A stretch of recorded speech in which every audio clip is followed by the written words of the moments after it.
Hey everyone, and welcome back to Breaking Down the Biz. This is a podcast that looks at big issues in media and music and entertainment and technology and simplifies them with folks that have walked the walk in the industry.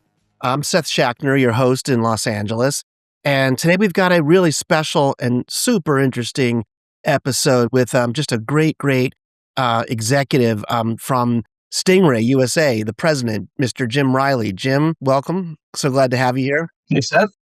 Great to be here. Folks, today we're going to talk about Stingray, which is something that I'm not sure all of our listeners know about. It's just a fascinating entity that emerged from cable and music and has really transformed itself and is taking a leadership position now in the automobile and a lot of new channels. And so it's a really fascinating topic. What I thought we could do just to start, Jim, because there's going to be some folks that are listening in that probably want to get basic arms around this. Maybe, let's just tell us what Stingray is. You're president of the U.S. division of it. What is it? And probably, equally critically, how does it kind of fit into the current landscape of what people know as streaming and radio? Sure. So happy to do that. Stingray is a Montreal-based company.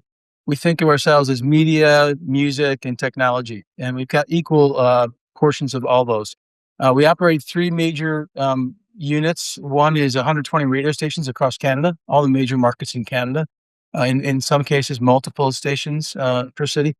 And the other division works out of the business unit. We call it Stingray Business, and they help retailers, big box retailers, grocery, pharmacy, but also major brands like Nike and Burberry, many of the car brands like Tesla. They do digital signage and audio solutions for those kind of companies. And then I work for the third division, which is broadcast and streaming. And we face off against the big media companies like Amazon and all the traditional cable and telcos, as well as the emerging providers that are in the space, connected TV partners like Samsung, LG, Vizio, and others.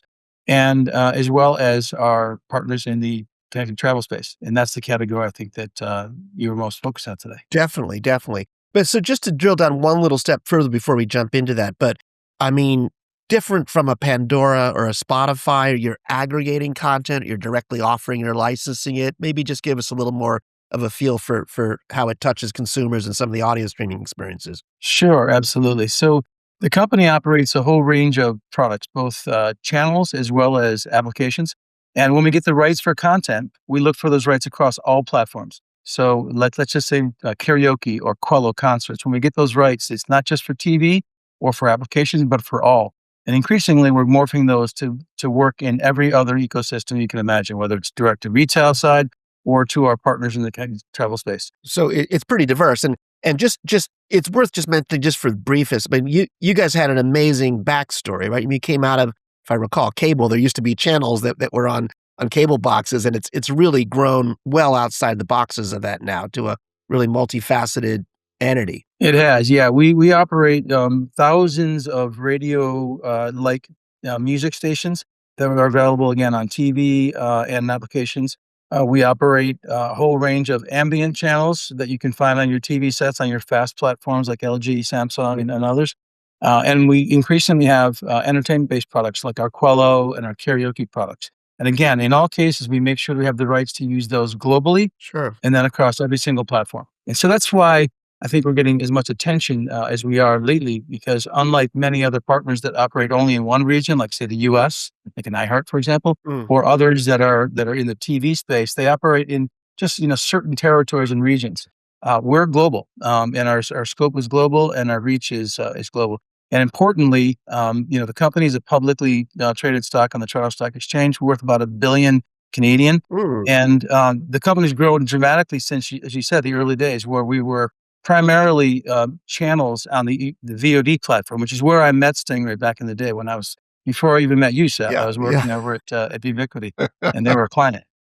Jim's got an awesome background, which we'll go into later in studios and cable networks as well. But there's a lot of fascinating things around Stingray and your background as well. But one of the things I think I wanted our audience to hear front line, if you will, is about the car and this idea, if you will, of the battle for dominance in the car, the dashboard, audio entertainment systems, everything. It feels like, when we last sat and talked, it really felt to me like you're doing some really dramatic and revolutionary steps with partnerships, not just with OEMs and auto manufacturers, but bringing entertainment into the car for consumers as well. Is that a kind of a fair comment? Yeah, that's absolutely fair.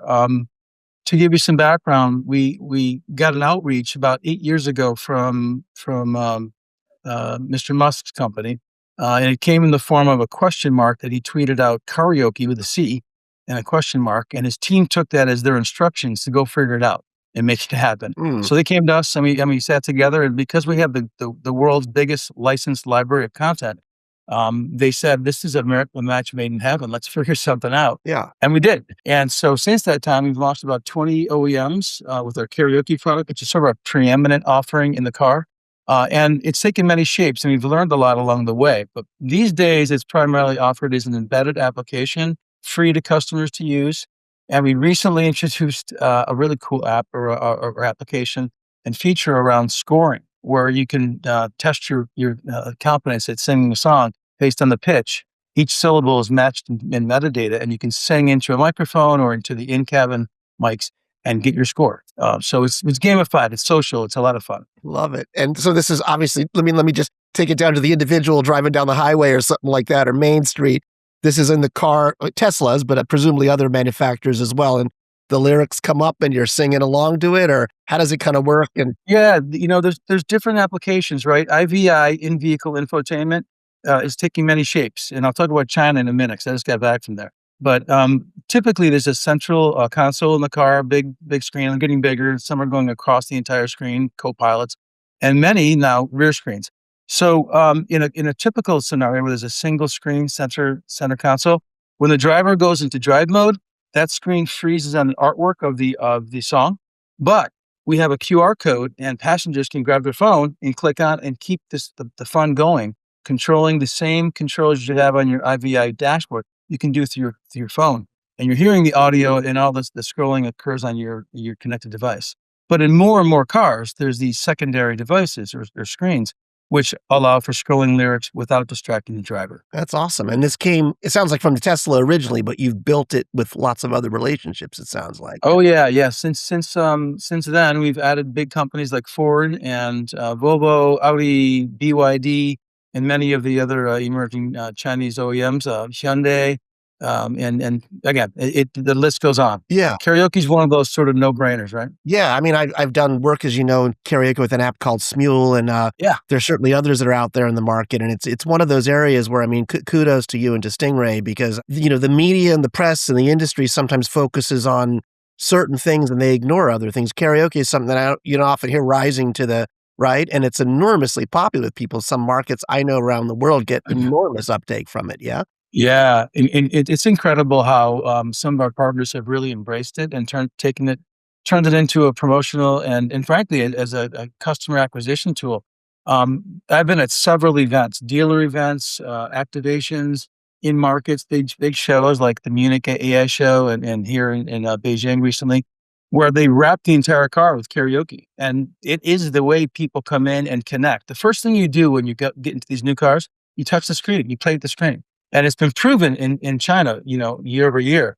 Karaoke is one of the most popular apps out there. But BYD in particular is showcasing our product everywhere that they take a car. They have karaoke showcase, and it's really becoming a great tool. Kids jump in, they see all the Disney content. There's duets. There's all kinds of fun, relatable Yeah. and time based.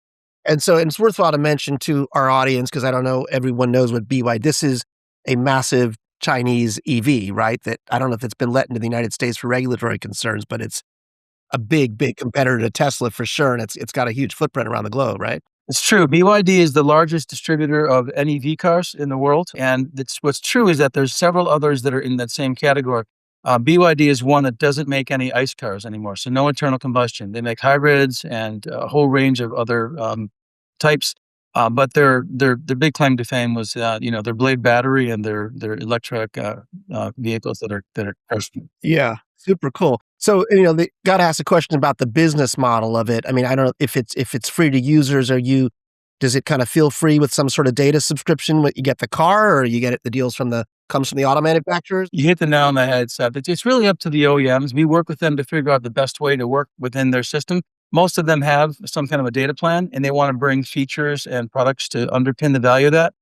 Certainly, there's new features that they incorporate, but when you can bring something fun like karaoke into that, it really kind of hits the mark. Super cool. And so ours is a license fee based model, where the OEM is charged a license fee to use and access karaoke. It's interesting. So it must have to just mention, I mean, it not, not that different or has some parallels to if those of our listeners who remember the cable business, basically to go back to CSOs and how cables and bundled operate, it's got some remote similarity that business model, right? Yeah, it's a good way to think about it. I will say this though. This is not just an app that you have on your phone that was jammed into the IVI platform. These are purpose-built apps. We spend a lot of time thinking about the consumer experience, the cockpit experience, safety, and then the emergence of autonomous. And I'm not sure how much time we have today, but we could talk about our partnership with Zoox and others, where once you have autonomy, you can do quite a bit. You can imagine being in a road and Yeah. Waymo or something. You're on the road to a concert, having a big karaoke party together. Those kind of things are, just fun to think about and work with partners on. So I have to ask, I mean, I got to think Spotify, Deezer, Pandora, some of these things, even going to things like mood media that are in retail stores.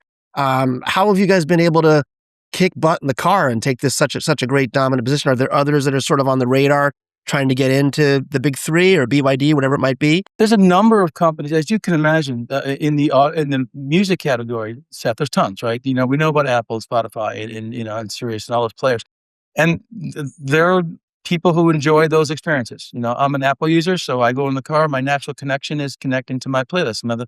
However, I really want to learn and I want to experiment and find things, discover.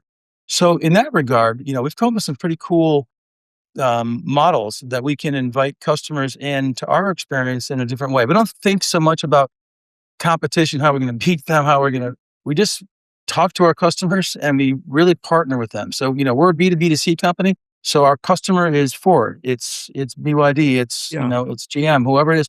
And we work with them to design something that works for their cars, for their fleet models, et cetera. Yeah. So that's kind of the approach we've taken. Super smart. And then you also mentioned, you have other apps. Zen Life is one. You got OEM Audio. You're doing a ton of stuff outside of what just the core karaoke application you mentioned. Yeah, like I mentioned earlier, we get the rights for content, and then we make sure we have the ability to license it in all these different mediums. Truthfully, we haven't really figured out how to use all of them in the car yet. But again, as autonomous improves and FSD becomes more commonplace, you can see Quello concerts. Why not? You can see some other ambient content find its way there. But we're very focused on making sure that the app that we bring to the experience is engaging. It is fun, but it's built for the car, so it can take advantage of all the different setups. I mean, I think it's clear you've got a great core expertise. I think I've probably badgered you a little bit about this before in the past, but just, there's a bigger consumer music ecosystem out there, whether it's ticketing or merchandising or just the idea of bringing in artists, the streaming world now. They're talking about bringing in premium tiers on other streaming services for fan clubs or things like that. Does any of that stuff kind of touch the thinking, or is it kind of a little bit of a different, ball field or play field for you? Yeah, I don't want to say that we're a custom shop. We're not. But all those components you're talking about, we consider those ingredients that can make the overall offering better over time. And depending upon the appetite of the OEM, the market, the sophistication of the ad market, every region is different, right? The ad space in the States is way different than what you would have, say, in India. So we have to think about how all those things play into it. But absolutely, especially for our new product that I think we talked about, we call it OEM Audio, which is a triumvirate of music, podcasts, and radio. 150,000 radio stations globally, 4 million podcasts, and then as much music and configuration of music as the OEM wants. We make it so that it sort of shines for the particular car. For example, we just built something that was a beach version of OEM Audio for one of our partners who was selling, let's just say, a Jeep type vehicle. Yeah. And so being able to configure for them to make that interesting is, part of our DNA. Very cool. This is a perfect time for just a really quick break. We'll be right back with Jim Riley, president of Stingray USA.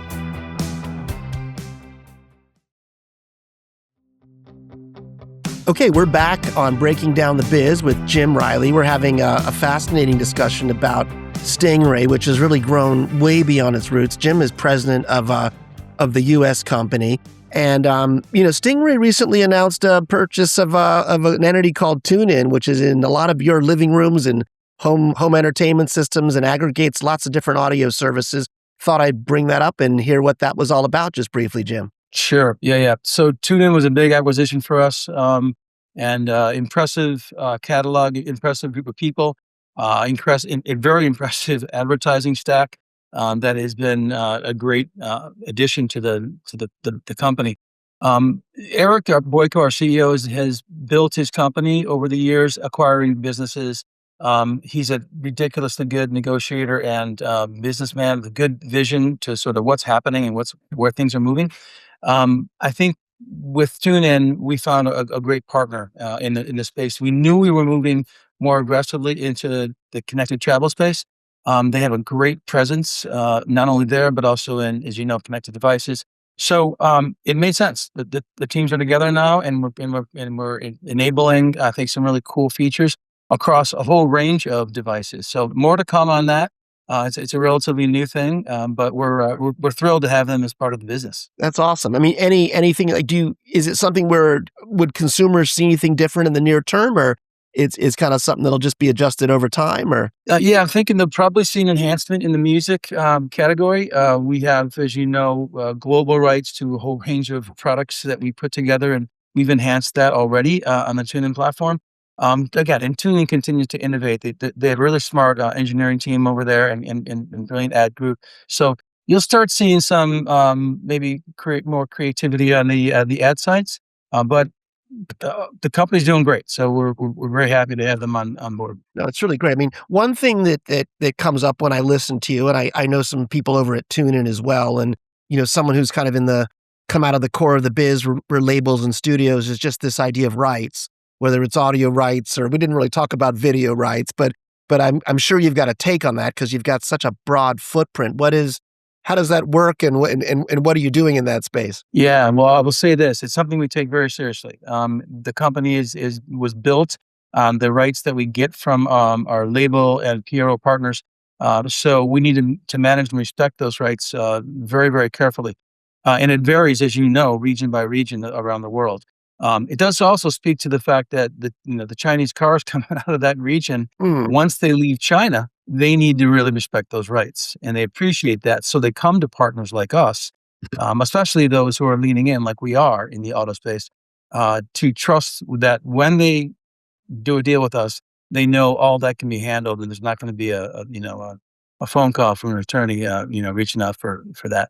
So we do a good job with that. The team at TuneIn has been spectacular at that as well. So I think it's just going to bolster that respect for that. And then look, the market's changing, right? The market's moving, and sometimes regulators don't quite stay ahead of all these developments. So we do our best to make sure we give our customers the confidence they need. But it's a big part of our business. It's got to be a big, complex effort, just given all the territories that you're in, and even just for someone listening to this, you have a lot going on. So even to understand what rights apply to what different types of products, you must take it very seriously. Super important. Yeah, it's actually one of our superpowers, Seth. I think the team's been doing it for years. They've got a great system to report and then pay on time and the right amounts for the right reasons. So, yeah, it's one of the things we do best. Cool. So maybe a little bit of a wild card, but in the core of music, all I hear my colleagues talking about are AI these days, which is fair. Lots of other new things as well, new platforms, new way of distribution.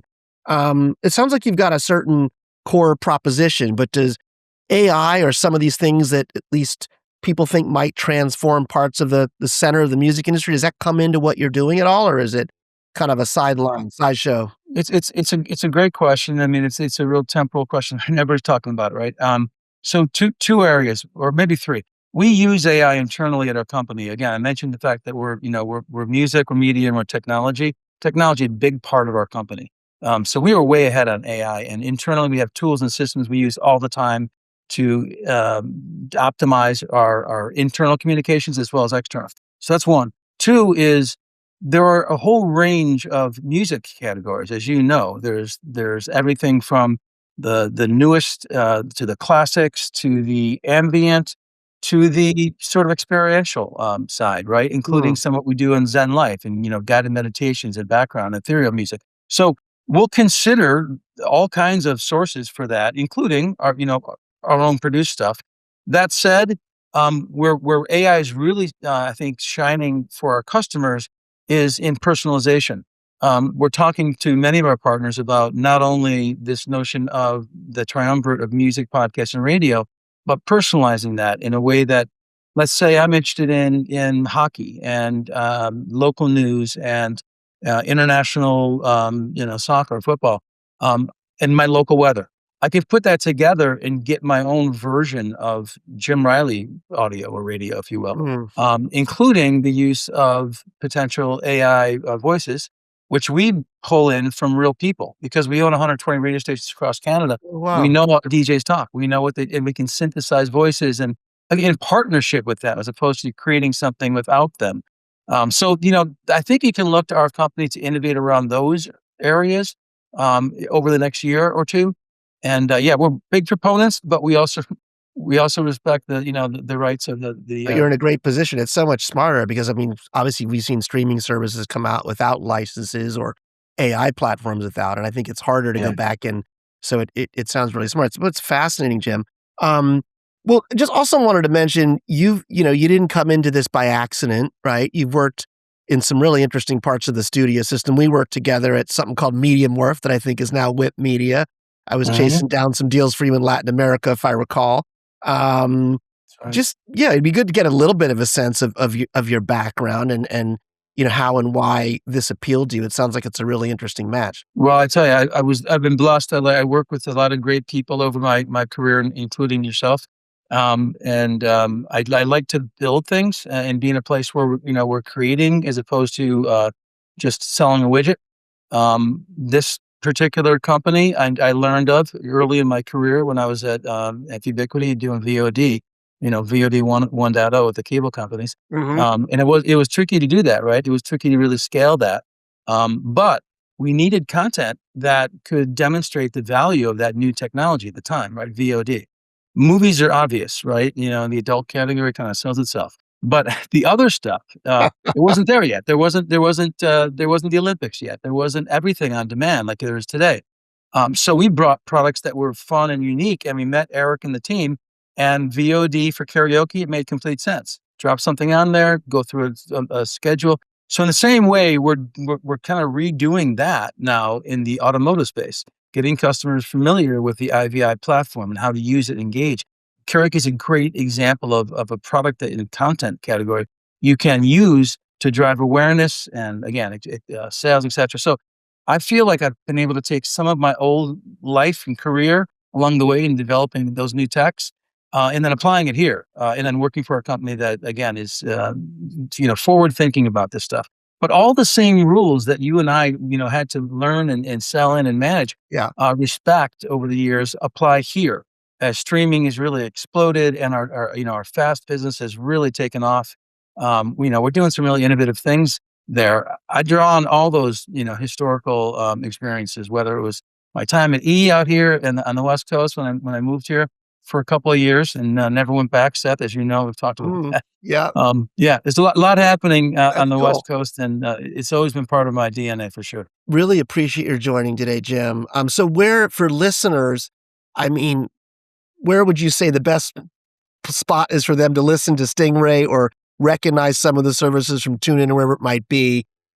Where can they pay attention or connect with in the best way? Yeah, you can see a lot of our streaming music and a lot of our stuff on all of the CTV partners. You probably have an LG or a Samsung or a Sony or a Vizio or a TCL. Mm, We're in those as individual channels on those platforms, and we're expanding. We probably have on average 30 to 40 channels, whether it's music and ambient and Quello and things like that. But it's also available on Amazon, and increasingly it's available on your dashboard. So look out for us, coming this summer. There's some pretty cool things lined up for this summer. We're excited to announce them. Awesome stuff. Really appreciate you coming on.